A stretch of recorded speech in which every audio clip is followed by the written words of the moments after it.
இன்னைக்கு நான் வீட்லேயே இட்லி பொடி செஞ்சேன். எப்படி செஞ்சேங்கிறத பார்க்கலாம் வாங்க. அதுக்கு உளுந்தம்பருப்பு, கடலைப்பருப்பு, பொரிகடலை 3யும் ஒரே அளவு எடுத்து வச்சுக்கிட்டேன். ஒரு 10 பல்லு பூண்டை நச்சு எடுத்து வச்சுக்கிட்டேன். 5, 6 காஞ்ச மிளகா, 2 கொத்து கருவேப்பிலை, அதுக்கப்புறம் கொஞ்சம் பெருங்காயம், தேவையான அளவு உப்பு. இதெல்லாம் தான் இட்லி பொடி அரைக்கிறதுக்கு தேவையான பொருள். ஃபஸ்ட்டு உளுந்தம்பருப்பையும் கடலைப்பருப்பையும் நல்லா பொன்னிறமாக வறுத்துக்கணும்.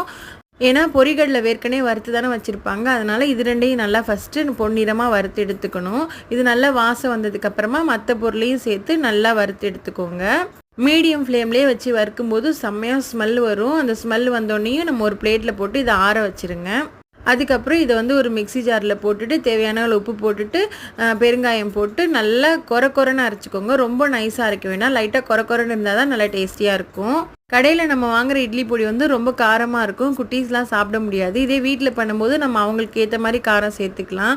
இன்றைக்கி நான் ரியாக்கு மினி பொடி இட்லி தான் செஞ்சு கொடுத்து விட்டேன். அவங்களுக்கு ரொம்ப பிடிச்சிருந்தது. நீங்களும் வீட்டில் ட்ரை பண்ணி பாருங்கள்.